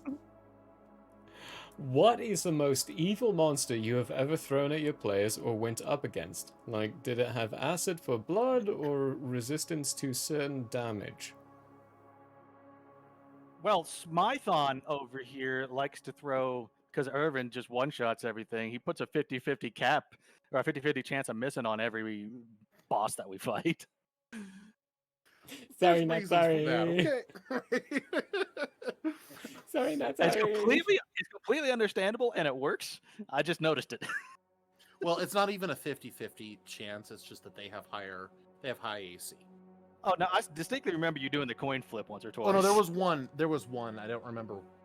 I'm trying to remember why, but anytime I do something like that, there is a logical explanation for it. But It was the that's screamy dude, the one who was kind of ethereal. And from Oh another yeah, dimension. because he was only partially corporeal. Yeah. Yeah, But it was yeah. also a very effective way to keep the fight going a little longer instead of just instantly over with the phase 1 and 2. Oh gosh. I still love that fight just because of just how no chill the homewreckers have. We never have chill. There's no chill. There's no like chill. That whole fight lasted 15 seconds and we killed him twice. I know. It was great. I should have made him tougher. Oh well. The more you know. I'm always afraid I'm gonna overpower the party, so I usually do one of two things. I either horrifically underestimate how strong the party is, or I horrifically overestimate. And very rarely is it by a little. It's usually by a large amount. So I end up with either, the entire, the fight's over in 15 seconds, or I end up with TPK. And I'm like, it's not quite what I was going for right there. Hey, if it makes you feel better, I have gotten very close to downing Irvin several times. That's true. Donnie has only taken any significant amount of damage once this campaign, and that's when he got hit by fucking Nepali Negretti. That electricity damage would have, oof. If I didn't have the ability to absorb things. Yeah, that would have been bad. Oh. And I took it and gave it back to him. Yeah. No, Donnie and Irvin have had the potential of being dealt a lot of damage, but they've always resisted having that damage dealt because it's a certain type. And somehow we've built our characters. I don't think the DM's planned to give us this. It's more that we've built our characters in this world where this is a reality and we've accidentally fit into it. That is entirely how it works, because if you remember, I planned out some of Donovan's feats long before we ever even found out about some of this. And it turns out, hey, these are actually really useful in the context of this setting. Like, you guys actually... I feel like everybody's characters are really useful, honestly. We have deviated from the question. Yes. Evil monsters. Evil against monster. Players. Oh. Who went up against? The most evil one I fought was the rat fuck we called who decided to try to wipe out my village. He was some kind of eldritch nightmare who looked kind of like Sinch's throw up.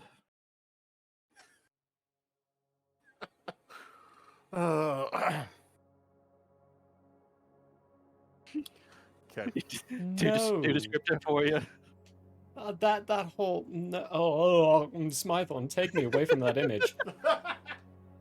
Please spare me the stomach. You guys haven't seen the worst monster I've ever created yet. But you've heard it.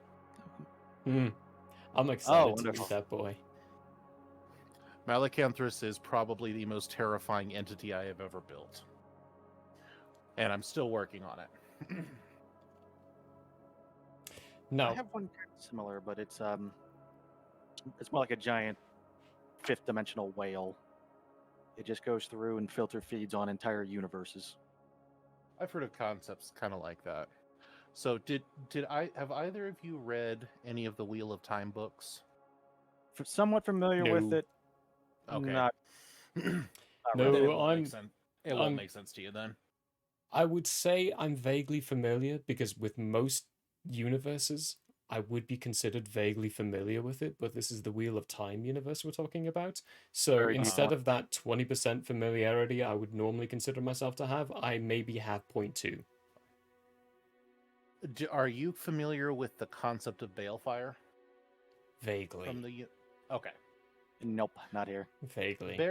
Balefire, and I'm giving you guys a sneak preview here. Balefire is a rod of pure white energy that is so intense that when it hits you in the Wheel of Time, they say it burns your thread from the pattern. It doesn't just make you vanish, it erases you backwards in time. Oh, wonderful. And it tears reality apart in the process. It is an anti-causality attack. So, one of Malacanthus's breath weapons may be balefire. Yeah. Wonderful. That opens up so many wonderful opportunities.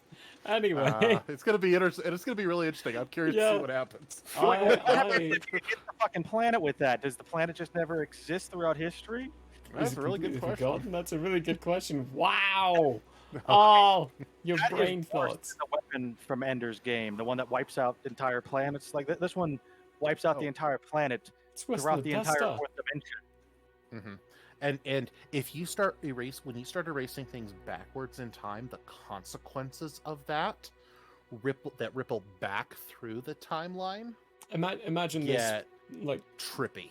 For a second, like if Irvin got hit by that and only a week was taken, That would be the entire Homewreckers dealing with almost everything they've done without Irvin being that massive damage dealing.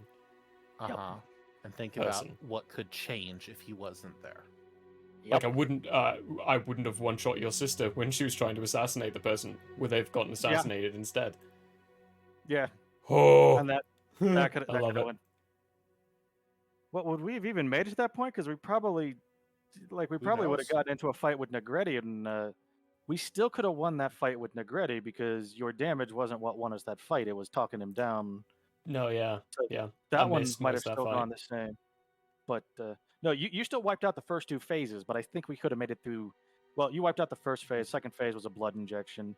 We probably still could have made it through that fight, but a lot of those other fights would have lived, so much. but you would have been in much worse shape than you were. Substantially worse shape. Who would have shot Father? It wouldn't. The Queen would have been dead. That would The have Queen would have been dead. That would have been a done deal there. She would have died. The only person who could have done damage at that point would be Wilhye, and Wilhye couldn't have done damage at that point. He was too far away. Wasn't willing as a character either. Like he's Yeah. still Think on the about- fence with Father. Ooh, Yeah. the implications. Think about what would happen if the Queen got erased backwards. There would be the party would have never met, theoretically. the council would already be in control. Hell, Donnie, And it if would Donnie- seem normal to you. If Donnie gets hit, then there's no guarantee that You would have- Ricardo's still alive. Ricardo might not be still alive. You guys may never have met the inhabitants of the planet. Definitely wouldn't have. So yeah. Anyway, it's just something to get the brain going because it's fun. It's fun to think I about. like it. The only I am attack that I've heard that's I'm worse- opening a can of worms with it, but it's going to be interesting. I'm curious to see how this happens. The only attack that I know that is just objectively worse than that is the dimension collapsing attack from the Dark Force trilogy, where they just send out this little slip of paper that causes three-dimensional space to collapse into 2D space and annihilate all of the basically everything that existed in the process. Ow! Oh, and Thank here's you so much for giving me a new attack to add to my dragon. Well, here's the thing. Once you launch this attack, it will never stop expanding. It expands outwards in all directions at the speed of light from wherever space was collapsed at. Terrible. It is a vacuum collapse of the entire universe. And at least in this setting, it's said to have happened multiple times because apparently the universe used to be 9 dimensions. And people keep using dimension collapsing attacks because if you make yourself into the lower dimension first and you wipe out all of your enemies in the higher dimension, you won your war, except it doesn't seem to work because they keep collapsing down to 2 dimensions. And they only got 1 left. And do you want to be a point? Just a one... Like, how does a one-dimensional universe even exist at that point? It just I can't even collapses. fathom it. There's some fascinating YouTube videos on that subject.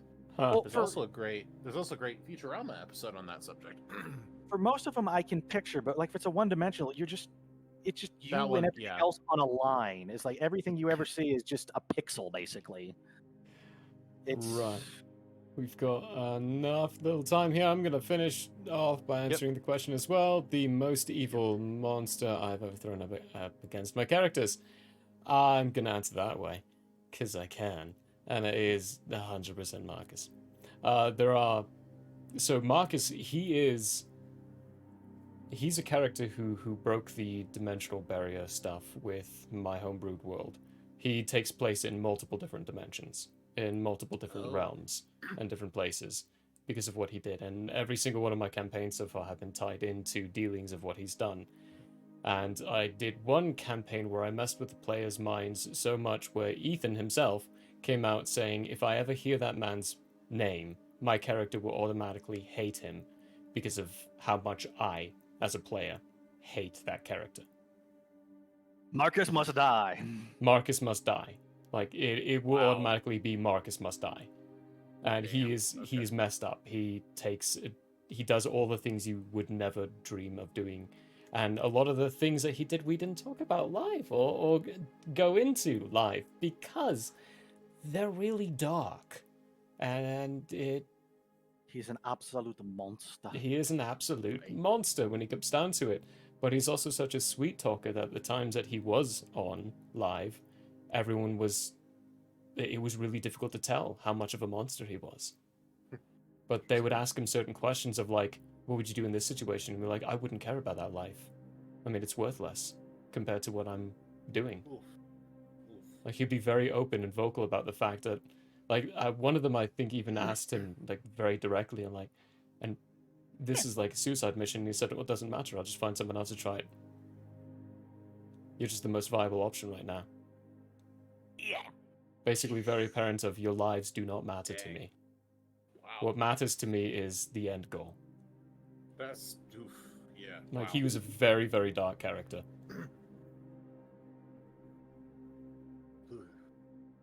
Glad to be done with him. Finally. Like, he's out. He's gone. Oh. It's funny when you portray certain characters, dark characters like that, and you get inside their headspace, they kind of leave you feeling icky for a while. Why do you think the Like, guy you need who to take made a shower. Berserk had to take so many breaks from his manga? Dude, yo, yeah. He had to take so many breaks on that because it was psychologically draining to have to consistently write, a universe that is that damn grimdark. Doing a character with a mindset of like aggressively saying like your lives are worthless to me, that is less draining than I really don't care if you die in the end. Yeah. Like playing it off as a cheerful way is one is chewing the scenery. There was a one of the films that Michael and I worked on, unfortunately never got finished. It was a superhero movie, and I played the villain in that movie. And he left me feeling dirty after I was done with him because of the way his morality was skewed and how manipulative he was. And I go back and I watch some of the scenes and some of the raw footage that we shot, and I'm like, either I was in a really bad place in my life, which I was, or dear God, that's terrifying because I delivered it with such conviction that I scared myself. I look back on that still and I'm just like, I don't think these scenes are ever going to see the light of day because So basically you scared yourself as Homelander? Kind of, but more just like, strapping one of the superheroes down to a table and torturing them just for the fun of it. Which that doesn't sound all that over the top, but the way I did it, I give myself the chills looking back on some of those scenes. It does sound like some Willie Pete level stuff. Some of the most disturbing villains I've seen were from a comic called Empowered, and one of the evil villains in there is called Willie Pete, and he's just a fire elemental who does unspeakable things to superheroes because their flesh lasts longer. Oh, that's dark. He also enjoys cannibalism, and the two are not mutually exclusive. He is a very disturbed character, and it honestly, when he's on a panel, you honestly feel just a tension on you because this is a character who has absolutely just every time he shows up, somebody dies. Yeah. They managed to keep that fear in there because every time he shows up, somebody named or unnamed is And the fact that he has no moral compass whatsoever just makes you wonder, okay, what is going to happen? Is he going to? Because sometimes this guy is absolutely cordial, has a henchmen and everything else that work for him, but then you see what else he's doing. It's like, oh my God. And you get scared every time he shows up on the screen. Ugh. But amazing writing. Yeah, I don't know where that comic is gone. Let's find a happier note to end on. Yes, here, look at the kitty. Yes, look at the kitty. Oh, hey, Jeb. Oh, no, How you doing, buddy? Look at the kitty. Hey, there's Jebby boy. There you What go. a wonderful kitty. Right, we got a reply from Dark Strider as well with I think the most evil character I threw at my players was the Bagman. It was 100% invisible when in darkness, and clarification come in of 100% invisible to dark vision, not blind sight. So, or tremor sense, etc. So, your blind sight stuff that you can get in certain campaigns. Or systems. It was 100% visible in darkness and could jump from one bag of holding to another using legendary action. And when in a room full of bag of holdings and a realm with no natural light, keeps the players on their toes. Oh gosh. That's terrifying. I would be immediately just stabbing every bag of holding to pop Trying its to break contents. that. Yeah. Trying to as best as you can. Actually, no. You know what? Fuck that. I'm going to go put a portable hole into a bag of holding and just suck all of them into the other realm and fuck off. It's like I'm going to make this someone else's problem. But can you be sure that you got all of them? No, Cue because I to the probably end of the didn't plan for credits. that. One bag Right. inside a dark One corner, bag is still there. No one else saw. And then it's then like a hand just like I'm trying to think of what the evilest character I've ever made. I can't say a tabletop character because I haven't made very many tabletop characters, and none of them have been evil. So the saddest thing, I can't even say Marcus is the most evil anymore. Pretty sure I've created someone who's worse than him in so many different levels, but it really depends on your definition as well, and like what your worldviews and philosophies are. Yeah, I just realized, because I've got some going by characters. sheer destructive power was what I was thinking. I was going But on that's not mind the same. manipulation and alteration. I was going by Marcus's how cue. morally just Messed up. unhinged, unfettered they are. Like Unfettered. Like That's a how good much? Oh yeah, it's. I think that's that's a TV trope term for it. The unfettered. Someone who just doesn't have any limits. So they'll just do whatever they need to get by. And evil characters that don't have a moral compass, or who have a moral compass that you can't figure out, they often are just some of the most terrifying ones to have, because you just don't know what they're gonna do. They might be perfectly polite, and then they have you fed to dogs as you leave. Yeah. Cool. Oh my gosh. Okay, well, we are out of our general time. Any last little closing comments? Things people want to say? Words they want to mention? I don't think I asked a question the whole damn time. I am so You sorry. can ask a question. You want to ask a question? I mean, we had chit chat the whole time, so. I'm trying to. Honestly, most of the questions I had would either be spoilerish around the story, or just not. Like, I don't have general tabletop questions all that much, since I'm relatively new to tabletops. Well, if you have campaign-related questions, ask them, and if it'll break things if you know the answer, I'll just tell you that. But if it's something like you all the can't ones I can think of would absolutely break it. It's like, why doesn't Wilhye know any of his backstory? We were talking about that before stream. It's like, is Wilhye telling us the truth, or is he just absolutely gobsmacked by the fact that he keeps getting revelation after revelation? I'll say it on record, I think he's playing us. Yeah, I can't really answer that. Yeah, one that without one's a getting- difficult one to Sorry, answer. Like, yeah. we were hypothesizing about it back and forth. I'm like, I can't yeah, answer this that is one. one. we Most of can't the answer, questions but- I'd have would be relatively spoilerish. Like, small spoilers are fine. Like, I've given a couple of hints away already. Hey, is Earthen ever going to become a Tempest? I think it would be interesting if we could make that work, because I think that'd be a cool thing to have happen. Earthen become a what Tempest. level? What level is everybody at right now? 7. 6, 7? Okay. 7. I think we're at 7. 7, and then what level do you have to be at to hit that point? To hit Tempest? Yeah. It doesn't actually give you a level specification, okay. just I can give you a level possibility of doing something. just because I know what level Donnie has to be to get all of the tricks I intend for him to be the proper, the you proper give shield. the level then, I'll go off of it. Yeah, I at 13 is what I need to get all of the feats that I want to be shield and 13. spear. That's when I'll be 13. willing to stop a hurricane from happening through my sheer will and capability and become a Tempest. Yeah, by That's what by it thir- takes. It's by freaking nuts. Donnie will be able to wield. Actually, he can do this at any level, but until I do it at 13, I can't get the perks that make this worthwhile.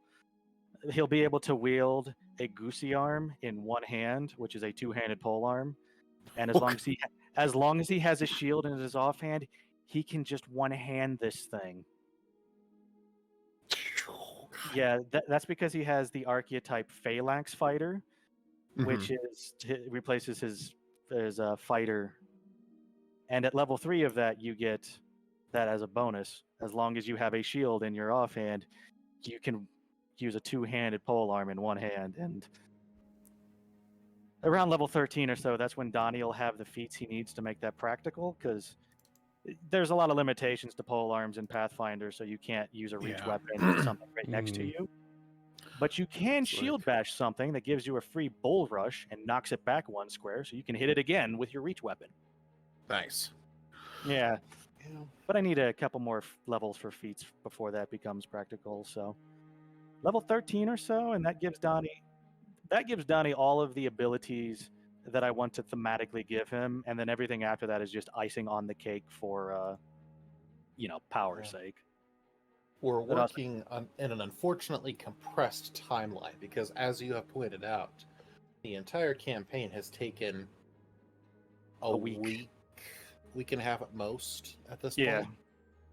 Which I wasn't expecting things to move quite this fast, but the homeworkers don't mess around. Yeah, like I said, the homeworkers really have no chill. Yeah, have fun. Thanks for chatting with us. Thanks for chatting with us and popping us your questions. Have a good time. No, yeah, we don't mess around. We definitely do not fuck around. We not screw around at all. On the diagram of fuck around and find out, you guys are all the way over here. Let's fuck around and find out. Let's do this both of these things. The hell of it is, if they hadn't kidnapped us, none of this would have happened. We would have just went around our day. It's very true, but here's the problem though: is everybody decided to play freaking mob characters, so I had to give everybody a unifying reason to want to figure it out. And being kidnapped is a good way to do that. It is. All right, we are at because if you guys had all met in a tavern, this would not have worked. It really wouldn't. You did need that early game railroading to make us go, who the fuck kidnapped us, and who we keep doing? Anyway. We are at that time. I'm going to leave you all with a wonderful note of Irvin's happy the mobs are dying. See, I am slightly disappointed the mobs are dying just because I wanted to kill the mobs and take their loot, but I guess we'll just have to do that to the nobles. He just wants them to die. And he's happy this is going on right now, so he's a little torn. Anyway, we are going to raid. We're going to go say hello to someone who is playing some Baldur's Gate 3 right now. Old World Charm. They raided us. I've been really enjoying that game. Oh yeah. They raided us 2 days ago, so during Heroes Feast. So we're going to repay that kindness. We're going to raid them back. I think I need to play that just so I can get some more experience with a very close to tabletop mechanic game. It's close and it's enjoyable so far. 2 weeks from today, we still will not have Mystery Bloodheim because the Bella and the Wilhye will still be gone on a nice little holiday. Good for them. Yes. We wish you the best. Good for them. Relax. Seriously, freaking relax. Please. Life has been hectic. De-stress and yourselves. Enjoy the weather. Enjoy the weather as much as you can. So 2 weeks from now, we're going to do something else. We have ideas. We have ideas. We need to compare our Steam libraries and see what all we have lined up. Yeah, we have ideas, but it won't be a chill and chat kind of thing. It'll be more playing a game of some kind. Just the three of us. We will make it because we're trying. Just the three of us. I know Murray and I have quite a few games that overlap on our Steam library, but I have no idea what Smython has other than Warframe. It's also Play-Doh. We can add each other's friends, then we can take a look and see what overlaps. Yeah. Honestly, I'm kind of surprised that Murray. I'm surprised we're on friends on Steam already. Actually. Yeah, that's a little strange. We should fix that after this. Thank you everyone for being here. We will see you on Sunday. Actually, no, I finished off with that. Sunday. How's my outro go again? It's not even been a while. It's been Yours a bad? weird life.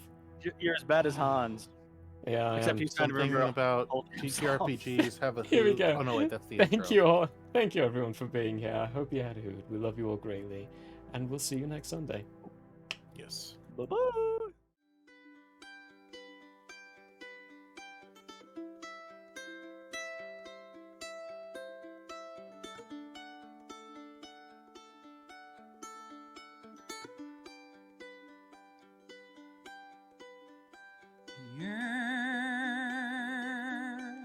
May have closed for now. We hope you met a friend this go around. Tired and blurry you may be. We hope your minds are full from this revelry. Repeat